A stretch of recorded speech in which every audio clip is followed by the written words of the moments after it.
Hello everyone, good morning. I welcome to all of you on our online platform. हमने last की class में पढ़ा था कि अपनी 11th की बायोलॉजी क्या होती है। उसमें स्टार्ट का अपन ने फर्स्ट चैप्टर लिया था द लिविंग वर्ल्ड, यानी diversity in the living world में अपन ने लिया था द लिविंग वर्ल्ड। उस लिविंग वर्ल्ड के बारे में अपन ने पढ़ा था कि लिविंग के डिफाइनिंग कैरेक्टर कौन से होते हैं, नॉन डिफाइनिंग कौन से होते हैं, कुछ कैरेक्टर्स अपने देखे थे। आज अपना टॉपिक है उन्हीं लिविंग के बारे में नोमेनक्लेचर।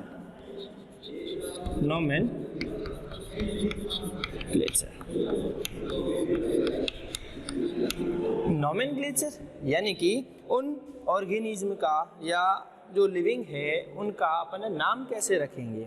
इस अर्थ के ऊपर जो जितने भी ऑर्गेनिज्म हैं वो डाइवर्सिटी में पाए जाते हैं, यानी कि उनकी बहुत सारी वैरायटीज़ पाई जाती है, इसलिए अपन को पहचानने में दिक्कत होती है। और इसी दिक्कत को सही करने के लिए, सॉल्व करने के लिए एक नोमेनक्लेचर दिया गया और इसी नोमेनक्लेचर को यूनिवर्सली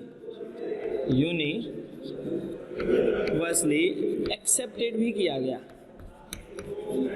यूनिवर्सली एक्सेप्ट भी किया गया, ठीक है। और ये नोमेनक्लेचर देने वाली या नोमेनक्लेचर के बारे में बताने वाली दो संस्थाएं थी, एक ICBN और एक ICZN। ICBN mean international code of botanical nomenclature, ये होती है मेनली प्लांट्स के लिए, और ICZN international code of zoological nomenclature, ये होती है मेनली जूलॉजी यानी कि एनिमल्स के लिए। International code of botanical nomenclature.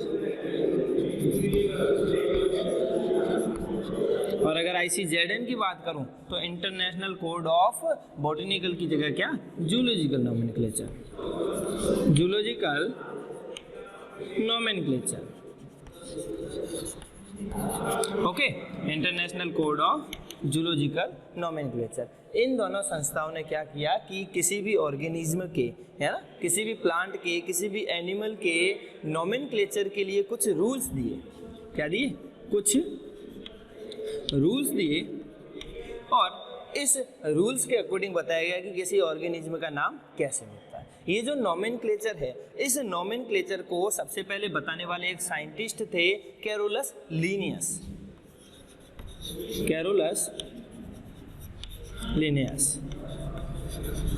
In Carolus Linnaeus ने क्या किया था, बाइनोमियल सिस्टम दिया था। बाइनोमियल सिस्टम में बताया था कि किसी भी ऑर्गेनिज्म का नाम होता है उसमें दो नाम होते हैं, फर्स्ट होता है जेनेटिक, सेकंड होता है स्पीसीज। तो इस कैरोलस लीनियस ने क्या किया, दो बुक लिखी। फर्स्ट बुक थी species plantarum and second book थी सिस्टेमा नेचुरी।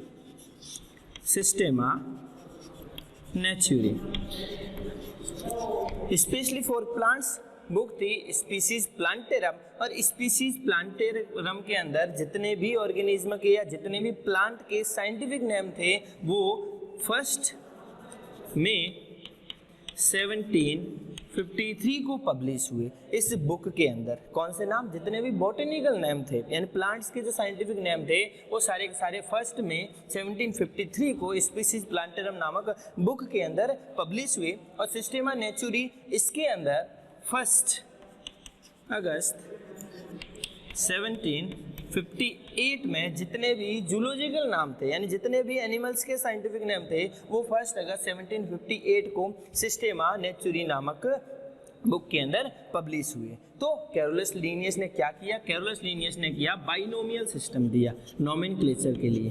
कौन सा सिस्टम? Binomial system. एक और साइंटिस्ट आता है जिसका नाम है गैस्पर्ड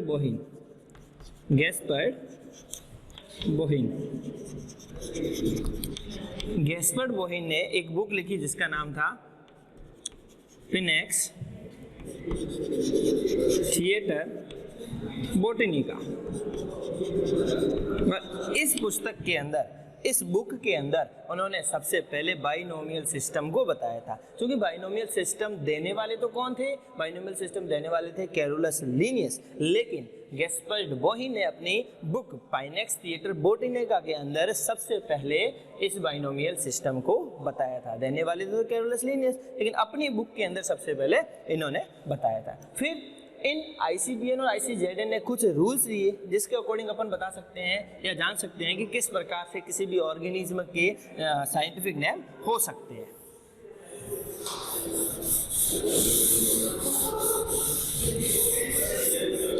फर्स्ट रूल आता है, रूल नंबर फर्स्ट रूल आता है बाइनोमियल सिस्टम, यानी कि किसी भी ऑर्गेनिज्म के, प्लांट कह दो, एनिमल कह दो, उनके नाम में दो वर्ड होते हैं। तो फर्स्ट आता है टू वर्ड नेम, और इसे ही अपन क्या कहते हैं? इसे ही अपन कहते हैं बाइनोमियल सिस्टम। यानी कि किसी भी ऑर्गेनिज्म के या किसी भी प्लांट या एनिमल के जो साइंटिफिक नेम होता है उसमें दो नेम होते हैं, दो वर्ड होते हैं। ठीक है। सेकेंड रूल, वो दो वर्ड कौन से हैं? ठीक है, जो फर्स्ट वर्ड है वो तो होता है जेनेरिक नेम, यानी कि जेनेरा का नेम या जीनस का नेम। और जो सेकेंड वर्ड है वो होता है स्पीसीज का नेम, स्पीसीज एपिथेट। क्या फर्स्ट रूल था कि टू वर्ड नेम होना चाहिए, सेकंड था कि जो वो दो वर्ड है, फर्स्ट वर्ड तो होना चाहिए जेनेरिक नेम और सेकंड वर्ड होना चाहिए स्पीसीज एपिथेट। थर्ड रूल आता है, थर्ड रूल ये है कि जो किसी भी ऑर्गेनिज्म का, जैसे अपन फॉर एग्जांपल लेते हैं, अपन ले लेते हैं नाजा, या अपन कह सकते हैं पैंथेरा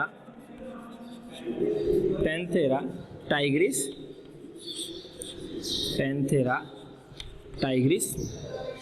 तो जो फर्स्ट नेम है जेनेरिक नेम, उसका जो फर्स्ट लेटर है वो कैपिटल होना चाहिए, और स्पीसीज का फर्स्ट लेटर कैपिटल ना हो करके स्मॉल ही होता है। क्या? जो फर्स्ट जेनेरिक नेम है उसका फर्स्ट लेटर जो है वो कैपिटल होना चाहिए, और जो स्पीसीज का फर्स्ट लेटर है वो कैपिटल ना होकर के कैसा होता है? स्मॉल। यानी कि जो अपना फर्स्ट वर्ड है, यानी कि जो जेनेरिक नेम है, इस जेनेरिक नेम का जो फर्स्ट लेटर है, फर्स्ट लेटर कैसा होना चाहिए? कैपिटल। और स्पीसीज का जो फर्स्ट लेटर है, स्पीसीज का जो फर्स्ट लेटर है वो कैसा होना चाहिए? वो स्मॉल होना चाहिए। तो फर्स्ट रूल अपना क्या आया? फर्स्ट आया कि टू वर्ड नेम होना चाहिए, सेकंड आया कि जो फर्स्ट वर्ड है वो होता है जेनेरिक, और सेकंड जो है वो होता है कैसा? स्पीसीज।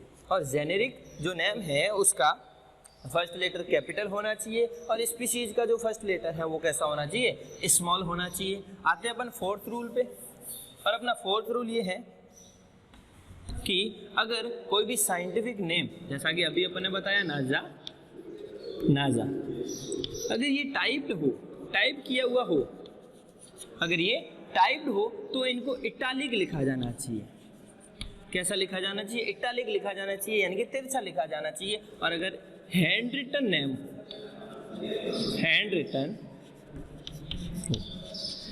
रिटन का मतलब क्या? हाथों से लिखा गया हो तो इस नेम के नीचे अंडरलाइन कर देनी चाहिए, अंडरलाइन। अगर हाथ से लिखा गया हो तो उसके नीचे क्या होनी चाहिए? अंडरलाइन होनी चाहिए। फर्स्ट अपना रूल आया कि टू वर्ड नेम होना चाहिए, सेकंड जो फर्स्ट वर्ड है वो जेनेरिक नेम, और सेकंड होना चाहिए वो स्पीसीज को क्या करता है? रिप्रेजेंट करता है। जेनेरिक नेम का जो फर्स्ट लेटर है वो कैपिटल होना चाहिए, स्पीसीज नेम का जो फर्स्ट लेटर है वो कैसा होना चाहिए? स्मॉल होना चाहिए। फोर्थ रूल आया कि टाइप्ड हो तो इटालिक होना चाहिए, और अगर हैंड रिटन हो तो कैसा होना चाहिए? अंडरलाइन होना चाहिए। फिफ्थ रूल आता है, फिफ्थ रूल ये है कि जितने भी ये जो साइंटिफिक नेम है या बोटेनिकल या जूलॉजिकल नेम है, ये लैटिन लैंग्वेज में होना चाहिए। किस में होने चाहिए? लैटिन लैंग्वेज में। लैटिन लैंग्वेज में क्यों होने चाहिए? लैटिन लैंग्वेज कैसी है? डेड लैंग्वेज है। मृत भाषा है, डेड लैंग्वेज है, इसलिए इसमें अब किसी भी प्रकार का कोई भी मॉडिफिकेशन पॉसिबल नहीं है, यानी कि जैसे हो गए वैसे हो गए। इसीलिए इनमें कोई भी मॉडिफिकेशन ना होने के कारण ये किस लैंग्वेज में होने चाहिए, लैटिन लैंग्वेज में होने चाहिए। सिक्स्थ रूल पे अपन आते हैं। सिक्स्थ रूल इनका होना चाहिए, एक वर्ड आता है टोटोनिम। क्या आता है? टोटोनिम।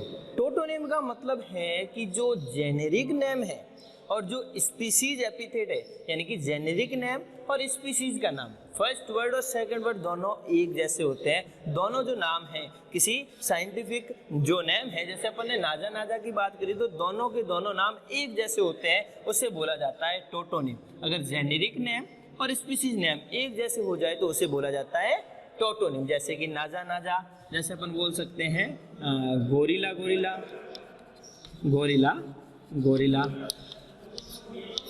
तो ये जो टोटोनिम है वो ओनली एप्लीकेबल होते हैं एनिमल्स के लिए। प्लांट के ऊपर ये जो नेम है वो एप्लीकेबल नहीं होते हैं। किस पे ये एप्लीकेबल है? ये ओनली जो एनिमल के साइंटिफिक नेम है उन्हीं के ऊपर एप्लीकेबल है, लेकिन प्लांट के ऊपर ये एप्लीकेबल नहीं है। क्यों? क्योंकि प्लांट में कभी भी जो जेनेरिक नेम और स्पीसीज नेम एक जैसे नहीं होते, इसीलिए जो टोटोनिम है वो प्लांट्स के ऊपर लागू या एप्लीकेबल नहीं होता है, लेकिन एनिमल्स के ऊपर ये एप्लीकेबल होता है। अब अपने नेक्स्ट रूल पर आते हैं, सेवेंथ। ये आता है trinomial. Trinomial system. Trinomial system का क्या मतलब? ट्राइनोमियल सिस्टम का मतलब है कि फर्स्ट जो वर्ड है, फर्स्ट जो नाम है वो जाति का, फर्स्ट जो नाम है वो जेनेरिक नेम, सेकंड जो नाम है वो स्पीसीज का नाम है, इसी के साथ में एक और नेम होता है पीछे की तरफ जो सब स्पीसीज को रिप्रेजेंट करता है। कैसे? इस प्रकार से, जैसे अपन ह्यूमन का ही ले तो Homo sapiens, sapiens, gorilla, gorilla, gorilla. तो ये जो ट्राइनोमियल सिस्टम मतलब कि जो फर्स्ट है वो जेनेरिक नेम, सेकंड है वो स्पीसीज एपिथेट को रिप्रेजेंट करता है, और जो थर्ड नेम इसी के साथ में ऐड होगा वो किसको रिप्रेजेंट करेगा? वो रिप्रेजेंट करेगा सब स्पीसीज को। किसको? सब स्पीसीज को। Got it? तो ये भी जो है वो भी किसके लिए एप्लीकेबल होता है? ये भी एनिमल्स के लिए, ह्यूमंस के लिए एप्लीकेबल होता है, लेकिन प्लांट्स के लिए ये भी एप्लीकेबल नहीं होता है। प्लांट्स के लिए ये भी क्या है? एप्लीकेबल नहीं है, क्योंकि प्लांट्स के अंदर कोई भी अपन ने सब स्पीसीज नहीं देखे। तो फर्स्ट अपना रूल आया, टू वर्ड नेम, दो नाम होने चाहिए, बाइनोमियल जो कैरोलस लिनियस के द्वारा दिया गया। फर्स्ट जो वर्ड है वो जेनेरिक, सेकंड है वो स्पीसीज। जेनेरिक नेम का फर्स्ट लेटर होना चाहिए कैपिटल, और जो स्पीसीज का फर्स्ट लेटर होना चाहिए वो स्मॉल।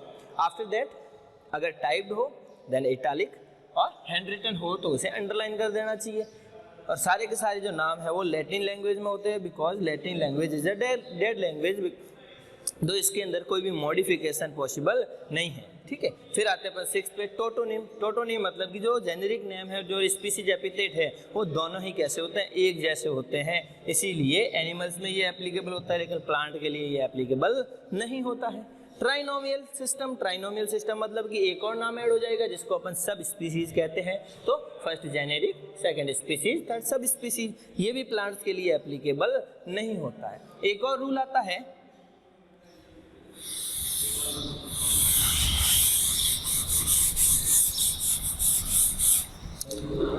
एक और रूल आता है 8, जिसको बोला जाता है कि जो साइंटिस्ट था, जिस साइंटिस्ट ने ये जो साइंटिफिक नेम दिया है उसका नाम इस साइंटिफिक नेम के पीछे लग जाता है। जैसे कि मैं बात करूं मैंजीफेरा इंडिका, और ये नाम दिया था कैरोलस लिनियस ने, इसीलिए सबसे पीछे शॉर्ट में उसका नाम लिख दिया जाता है। और जैसा अपन ने बोला कि अगर हैंड रिटन हो तो इनको अंडरलाइन करना, लेकिन जो साइंटिफिक नेम होगा, साइंटिस्ट का नेम होगा वो अंडरलाइन नहीं होगा, ना तो इटैलिक में होगा, फर्स्ट लेटर कैपिटल लिख करके उसका नाम शॉर्ट में लिख दिया जाता है। तो लिनियस के लिए अपन ने क्या लिखा? लिन लिखा। ठीक है, तो ये कुछ रूल थे जो बताते हैं कि किस प्रकार किसी भी ऑर्गेनिज्म का यानी प्लांट्स और एनिमल्स का क्या हो सकता है, नाम हो सकता है। एक और रूल आता है जिसे बोला जाता है law of priority. Law of priority. Law of priority क्या कहता है? लॉ ऑफ प्रायोरिटी ये कहता है कि जैसा कि अपन ने बताया था कि प्लांट्स के लिए अपन के पास में एक डेट थी, हमारे पास एक डेट थी 1 मई 1753 एंड एनिमल्स के लिए अपने पास में एक डेट थी 1 अगस्त 1758। तो लॉ ऑफ प्रायोरिटी ये कहता है कि 1 मई 1753 के जस्ट बाद में प्लांट्स के लिए अगर किसी साइंटिस्ट ने कोई नाम दिया है, 1 मई 1753 के जस्ट बाद में किसी साइंटिस्ट ने कोई प्लांट का नाम दिया है, तो प्रायोरिटी के रूल के अकॉर्डिंग उसे प्राथमिकता दी जाएगी, उसको प्रायोरिटी दी जाएगी, उस साइंटिस्ट का नाम पीछे की तरफ लिख दिया जाएगा और उस साइंटिस्ट के बाद में अगर कोई साइंटिस्ट आता है तो उसका नाम पीछे नहीं लिखा जाएगा। यही कहता है लॉ ऑफ प्रायोरिटी। प्लांट्स के लिए 1 मई 1753 को जब अपने स्पीसीज प्लांटेरम के अंदर सारे नाम पब्लिश हुए, उसके बाद में अगर कोई भी साइंटिस्ट आता है जस्ट पहले यानी कि इसके जस्ट बाद में, तो उसका नाम उसके पीछे लिखा जाएगा। और वैसे ही एनिमल्स के लिए भी होता है कि 1 अगस्त 1758 को यानी कि इसके जस्ट बाद में कोई साइंटिस्ट जूलॉजिकल नेम लेके आता है यानी कि कोई साइंटिफिक नेम एनिमल्स का लेके आता है, तो उसका नाम भी उनके पीछे लिख दिया जाएगा, उसे प्रायोरिटी दी जाएगी, उसे प्राथमिकता दी जाएगी। और यही क्या होता है, लॉ ऑफ प्रायोरिटी। ओके, तो आज अपन ने पढ़ा नोमेनक्लेचर के बारे में। किसी भी ऑर्गेनिज्म को अपन क्या करते हैं, आइडेंटिफाई करते हैं, आइडेंटिफाई करके उसका नोमेनक्लेचर करते हैं, उसको नामकरण दिया जाता है, उसका नाम दिया जाता है। आफ्टर दैट अपन क्या करेंगे, इनको क्लासिफाई करेंगे। तो नेक्स्ट की क्लास में अपन कुछ टॉपिक लेंगे, फर्स्ट टैक्सोनॉमी, सिस्टेमैटिक, कुछ टैक्सोनॉमी कैटेगरीज होगी यानी कि ऑर्गेनिज्म को आगे क्लासिफाई कैसे करना है या उनका क्लासिफिकेशन कैसे करना है, ये सब अपन पढ़ेंगे नेक्स्ट क्लास में। Thank you very much.